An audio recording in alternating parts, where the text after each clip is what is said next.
السلام علیکم ناظرین کرام، شمالی علاقوں کی اپڈیٹ کے ساتھ حاضر ہوں، لیکن بہت ہی افسوسناک خبریں ہیں۔ تمام شمالی علاقوں میں سیلاب امڈا ہے۔ چترال، گلگت، ہنزہ، اسکردو اور سوات کے علاوہ دیگر تمام علاقوں میں سیلاب امڈا ہے۔ یہ آپ دیکھ رہے ہیں، یہ گلگت کے قریب واقع دینور گاؤں کا پل ہے، جہاں پر ایک بہت بڑا سیلابی ریلا پل سے ٹکراتا ہوا دکھائی دے رہا ہے۔ ابھی محکمہ موسمیات کی پیشن گوئی کے مطابق 31 جولائی تک بارش کا امکان ہے، تاہم اس میں یہ بھی ہے کہ کہیں ہلکی اور کہیں تیز بارش ہو سکتی ہے۔ بہرحال آپ محکمہ موسمیات کی پیشن گوئی کے مطابق سفر کریں اور احتیاط سے سفر کریں، کیونکہ جان سے قیمتی چیز کوئی نہیں۔ اور راستوں کی اپڈیٹ یہ ہے کہ ناران کاغان بٹکنڈی بیسر تک راستے کھلے ہوئے ہیں۔ اس کے علاوہ کالام کے راستے بھی کھلے ہوئے ہیں۔ صرف بحرین میں ہلکے سیلاب کی اطلاعات ہیں۔ سیلابی صورتحال کی بات کی جائے تو سب سے زیادہ اسکردو کا علاقہ متاثر ہوا ہے، جہاں گزشتہ کئی روز سے سیلابی ریلے امڈ کر آ رہے ہیں اور وسیع پیمانے پر نقصان کر رہے ہیں، جس کے لیے پاک فوج کے علاوہ مقامی انتظامیہ کی طرف سے بھی امدادی کاروائیاں جاری ہیں۔ ہر ناگہانی آفت میں سب سے پہلے پہنچنے والی فورس یعنی پاک فوج کو خراج تحسین پیش کرنا بہت ضروری ہے، کیونکہ اس کے جوان ہمیشہ ہر موقع پر پہنچتے ہیں۔ اچھا، یہ آپ دیکھ رہے ہیں فرینڈس کہ سیلابی ریلا کتنی شدت، کتنی سپیڈ اور کتنی طاقت سے آگے کی طرف بڑھ رہا ہے، اور اس کی وجہ کیا ہے؟ دیکھیں، پنجاب ایک میدانی علاقہ ہے۔ یہاں جب پانی آتا ہے، سیلاب آتا ہے یا زیادہ مقدار میں پانی آتا ہے، تو وہ اس کی سطح آہستہ آہستہ بڑھتی ہے، کیونکہ پنجاب ایک پلین ایریا ہے، وسیع ایریا ہے۔ یہاں پہ دریاؤں کے پارٹ چوڑے بھی ہوتے ہیں، اور جب دریا کے پانی باہر نکل جاتا ہے تو تب بھی اس کو ایک چوڑا پارٹ ملتا ہے۔ گو کہ مقامی آبادیاں یا نزدیکی آبادیاں اس سے متاثر ہوتی ہیں، لیکن اس کا پانی کا لیول آہستہ آہستہ کر کے بڑھتا ہے، اور یہاں پہ نقصان اس وجہ سے زیادہ ہوتا ہے کہ یہ پانی اترائی کی طرف آتا ہے، بہت زیادہ اونچائی سے نیچے کی طرف سفر کرتا ہے، اور وہ اترائی اور جو اسٹیپنیس ہے نا، یہ اس کی سپیڈ اور طاقت کو بڑھا دیتا ہے، جس سے بہت بڑے پیمانے پر نقصان ہوتا ہے۔ یہ آپ دیکھ رہے ہیں، یہ متاثرین ہیں جنہوں نے پہاڑوں پر پناہ لی ہوئی ہے، یہ ٹورسٹ ہیں۔ اللہ پاک ان سب کے لیے آسانیاں فرمائے، اور جو مقامی لوگ ہیں، جو ٹورسٹ خواتین و حضرات ہیں، اللہ تعالیٰ سب کے لیے آسانیاں فرمائے، اور جو اس حادثے میں، ان حادثات میں جاں بحق ہو چکے ہیں، شہید ہو چکے ہیں، اللہ تعالیٰ ان کی مغفرت فرمائے اور ان کے درجات بلند فرمائے۔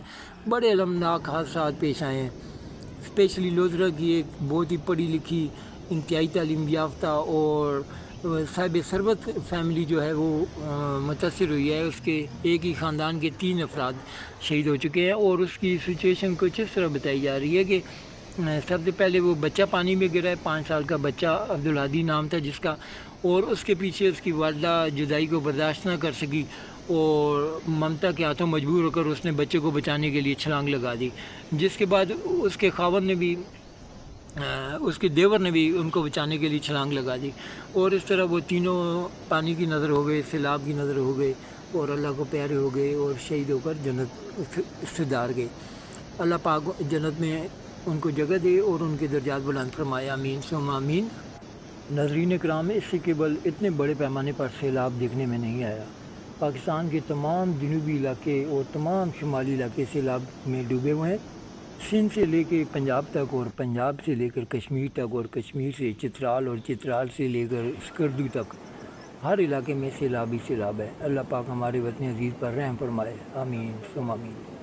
چترال کے گاؤں ریشن میں کافی بڑے پیمانے پر سیلاب ہے۔ اس کے علاوہ گلگت کے گاؤں دینور کے قریب سیلابی ریلا ٹکرایا ہے، تاہم اسکردو کے علاقوں میں بہت بڑے پیمانے پر سیلاب آیا ہوا ہے، اور بہت زیادہ تعداد میں دیہات سیلاب کی نظر ہو چکے ہیں۔ درجنوں پل تباہ ہو چکے ہیں، کئی مساجد شہید ہو چکی ہیں، اور سینکڑوں مکانات تباہ ہو چکے ہیں۔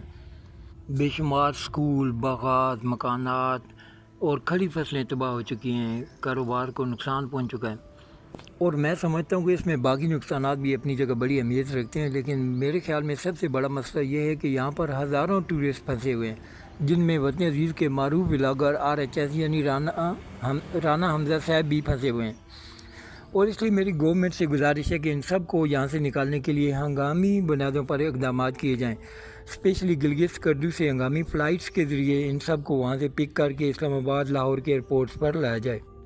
اس کے علاوہ یہ ہے کہ پاک فوج جو امدادی سرگرمیوں میں مصروف عمل ہے، کھانا اور دیگر چیزوں کی فراہمی کے ساتھ ساتھ ہیلی کاپٹر سروس کے ذریعے سیاحوں کو وہاں سے نکالنے میں بھرپور کردار ادا کر رہی ہے۔ تو اس سلسلے کو مزید تیز کرنا چاہیے. وزیر اعلیٰ، وزیر اعظم اور دیگر اہم شخصیات کے لیے جو ہیلی کاپٹر استعمال کیے جاتے ہیں وہ ہیلی کاپٹر یہاں پر بھی استعمال کیے جائیں، اسپیشلی بڑے ہیلی کاپٹر استعمال کیے جائیں، کیونکہ پاک فوج کے ہیلی کاپٹر جو دیکھنے میں آئے ہیں وہ سائز میں بہت چھوٹے ہیں. بڑے ہیلی کاپٹرز جو وی آئی پی شخصیات کے لیے استعمال ہوتے ہیں یا پھر یونائٹڈ نیشن کے لیے. اور میں سمجھتا ہوں کہ عالمی برادری کو بھی اس میں اپنا اہم کردار ادا کرنا چاہیے، جس طرح کہ 2005 کے زلزلہ کے موقع پر کیا گیا تھا. تو اس طرح مقامی لوگوں کی مشکلات میں کمی آ سکتی ہے. یعنی حکومت کو بین الاقوامی اداروں سے بھی درخواست کرنی چاہیے کہ وہ اسی طرح ہنگامی بنیادوں پر پاکستان کی مدد کریں جس طرح 2005 کے زلزلے کے دوران مدد کی تھی. 7 لاکھ مربع کلومیٹر پر پھیلا ہوا پاکستان تباہ و برباد ہو چکا ہے. تقریباً سارا ملک اجڑ چکا ہے. لیکن افسوس کے ساتھ کہنا پڑتا ہے کہ حکومت کے کان پر جوں تک نہیں رینگی، نہ ہی کسی اہم شخصیت کی جانب سے کوئی بیان دیکھنے میں آئے.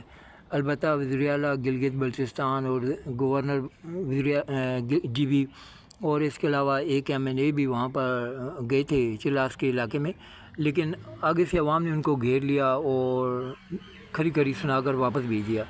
حتیٰ کہ ایم این اے کے ساتھ تو طلب کلامی بھی ہوئی اور بات ہاتھا پائی تک بھی پہنچ گئی. بہرحال یہ کہ یہاں پر ہزاروں افراد اپنے گھروں، اپنی چھتوں سے محروم ہو چکے ہیں اور مصیبت کے مارے یہ لوگ کھلے آسمان تلے بے یار و مددگار پڑے ہیں.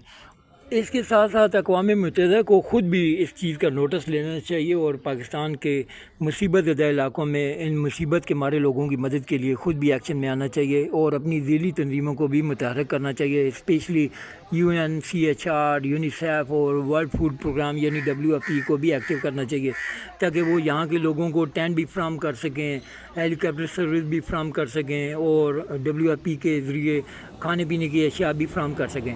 کیونکہ حکومت کی طرف سے گزشتہ سیلاب جو سندھ میں آیا تھا وہاں پر بھی کوئی خاطر خواہ اقدامات دیکھنے میں نہیں آئے تھے. بہرحال یہ کہ ان لوگوں کو کچھ نہ کچھ کرنا پڑے گا اور جو اوورسیز پاکستانی ہیں ان کو بھی ان متاثرین کی مدد کرنی چاہیے، اور جو پاکستان کے اندر بسنے والے صاحب حیثیت ہیں میری ان سے بھی گزارش ہے کہ وہ بھی متاثرین سیلاب کی مدد کریں، چاہے وہ پنجاب میں کریں یا شمالی علاقوں میں کریں. اسپیشلی شمالی علاقوں کے بارے میں ریکویسٹ کرنا چاہوں گا کیونکہ وہاں پر بہت زیادہ مشکلات ہیں اور وہاں کے لوگ بہت زیادہ غریب ہیں، کیونکہ وہاں پر کاروبار کے مواقع نہیں ہیں، کچھ بڑی فیکٹریاں نہیں ہیں، اس طرح کے جو نا وے آف ارننگ جو ہے نا کمائی کے ذریعے جو ہے نا وہ نہیں ہے. تو شمالی علاقوں میں زیادہ مدد کریں ان لوگوں کی، یہ لوگ اس چیز کے زیادہ حقدار ہیں. اور اس کے علاوہ یہ کہ یہ لوگ انتہائی اچھے لوگ ہیں اور ہر مصیبت میں لوگوں کی مدد کرتے ہیں. آپ نے دیکھا ہوگا دیامر چلا جو بابی سر روڈ پہ تھک نالہ کے قریب واقع پیش ہے، وہاں بھی ان لوگوں نے بڑی مدد کی. اور ناران کاغان کے لوگ تو خیر ویسے ہی بڑے عظیم لوگ ہیں ماشاءاللہ، وہ تو ہر مصیبت میں کھانا رہائش بھی فری کر دیتے ہیں. چلاس کے لوگوں نے بھی فری کیا، کافی سارے ہوٹلز نے، ہوٹل ایسوسیشن کے جنرل سیکرٹری نے بھی اعلان کیا، جس طرح ناران میں سید متی اللہ صاحب ہیں وادی کاغان ہوٹل ایسوسیشن کے پریزیڈنٹ، وہ بھی اعلان کر دیتے ہیں ہر ہوٹل میں کھانا فری ہے اور جس ہوٹل میں ریسٹورنٹ ہوگا اس میں کھانا بھی فری ہے اور رہائش بھی فری ہے. تو ان لوگوں کی مدد کریں جو ہم پنجاب والوں کو مشکل میں کام آتے ہیں. ویسے بھی ثواب کی نیت سے مدد کرنی چاہیے، نہ کہ نیکی کے بدلے نیکی کرنے کے پوائنٹ آف ویو سے، کیونکہ اجر تو اللہ پاک نے دینا ہے. بہت شکریہ، فی امان اللہ. وہ ہماری گاڑی نہیں مل رہی اور ہمارے دوست تھے آگے، وہ انشاءاللہ آپ مل گئے ہیں. ایک اس میں سے اوپر ہے، ایک گاڑی ہماری اوپر ہے، وہ محفوظ ہے. اس کے علاوہ بندے کافی مس ہیں، اور جس میں سے 5-6 بندوں کی لاشیں ملی ہیں، 17-18 بندے جو ہیں ابھی مس ہیں. تو جن کوئی جو فیملی ہے وہ گاڑیوں میں تھی، گاڑی کے سمیت ہی وہ چلے گئے ہیں نیچے پانی میں. تو ابھی ان کی تلاش جاری ہے. ہم سب پریشان ہیں، لیکن جو ہم تھے ہم تقریباً الحمدللہ سارے محفوظ ہیں. لیکن اس کے باوجود جو فیملیوں کا بہت زیادہ نقصان ہوا ہے، گاڑیوں کا بہت زیادہ نقصان ہوا ہے، اور ابھی تک بہت سارے لوگ لاپتہ ہیں. لیکن ادھر کے جو لوگ ہیں وہ ان کو میں خراج تحسین پیش کرتا ہوں. وہ بہت اچھے لوگ ہیں، انہوں نے ہمارا بہت خیال کیا ہے اور سب نے بہت ہیلپ کی ہے، جانی مالی ہر لحاظ سے وہ ہمارے ساتھ کھڑے ہیں. اور اللہ کا شکر سب سے پہلے ادا کرتے ہیں کہ اللہ پاک نے انہیں ہمارا وسیلہ بنایا، اور اللہ پاک خوش رکھے، سب کو اپنے زمان میں رکھے. ہم ادھر کے علاقے کے لوگ جو کانسٹیبل وغیرہ ہیں، پولیس وغیرہ ہے، اس پہ سب پہ ہم خوش ہیں، اللہ کا شکر ہے. اور باقی ہمارا یہ مطالبہ ہے کہ جو گاڑیاں مس ہیں یا بندے مس ہیں وہ سب اللہ خیر رکھے مل جائیں، اور یہاں کی انتظامیہ ہے وہ ذرا کوآپریٹ زیادہ کریں. پہلے بھی کر رہی ہیں، ان پہ ہمیں شکوہ نہیں ہے، بس ذرا مزید اور زیادہ کریں. شکریہ.